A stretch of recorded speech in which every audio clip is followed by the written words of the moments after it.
ಏನಪ್ಪ ಇವತ್ತು ಯಜಮಾನ್ರಿಗೆ ಚರ್ಮುರಿ ಮಾಡಿ ಹೆಂಡತಿ ಮಕ್ಕಳಿಗೆ ತಿನ್ನಿಸಬೇಕು ಅಂತ ಮನಸ್ಸಾಗಿದೆ ಅಂತ ಕಾಣಬೇಕು. ಹಾಗೆ ಬರುವಾಗ ಚರ್ಮುರಿಗೆ ಬೇಕಾದ ಚರ್ಮುರಿ ಮತ್ತು ಮಾವಿನಕಾಯಿ ತಗೊಂಡು ಬಂದರು. ಹಾಗೆ ಅವರೇ ಮಾಡಿ ಕೊಡ್ತೇನೆ ಅಂತ ಹೇಳಿದರು. ಹಾಗೆ ಇದಕ್ಕೆ ಬೇಕಾದದನ್ನೆಲ್ಲ ಮೊದಲು ಕಟ್ ಮಾಡಿಟ್ರು. ನಂತರ ಒಂದು ಮಿಕ್ಸಿಂಗಿಗೆ ಒಂದು ಪಾತ್ರೆಗೆ ಸ್ವಲ್ಪ ಉಪ್ಪು, ಚರ್ಮುರಿಯಲ್ಲಿ ಉಪ್ಪು ಇರ್ತದೆ, ನಾವು ಚರ್ಮುರಿ ಅಲ್ಲ ಕುರ್ಲಾರಿ ಅಂತ ಹೇಳೋದು, ಅದರಲ್ಲಿ ಉಪ್ಪು ಇರ್ತದೆ.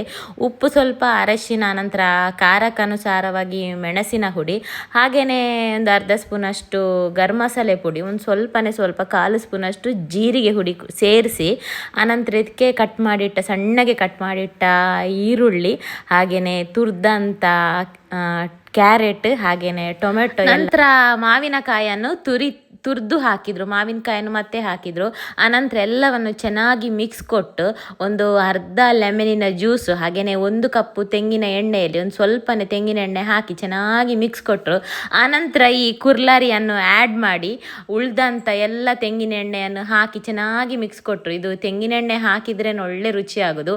ಇಷ್ಟು ಮಿಕ್ಸ್ ಆಗುವಾಗ ನಾನು ಹೇಳಿದೆ, ನೀವು ಒಂದು ವಸ್ತುವನ್ನು ಮಿಸ್ ಮಾಡಿದರೆ ಅದನ್ನು ತಪ್ಪದೇ ಹಾಕಬೇಕು. ಅದು ಸ್ಟ್ರೀಟಲ್ಲಿ ನಾನು ಕೇಳಿದಂಥ ಚರ್ಮುರಿ ಅವರ ಹತ್ರ ಸೀಕ್ರೆಟ್ ಅದೆಂತ ಅಂದರೆ ರಸಂ ಪುಡಿಯನ್ನು ಕೂಡ ಸೇರಿಸಿ, ಸ್ವಲ್ಪ ಕೊತ್ತಂಬರಿ ಸೊಪ್ಪನ್ನು ಕೂಡ ಸೇರಿಸಿ ಚೆನ್ನಾಗಿ ಮಿಕ್ಸ್ ಕೊಟ್ಟು ನನಗೆ ಟೇಸ್ಟ್ ನೋಡಲಿಕ್ಕೆ ಹೇಳಿದರು.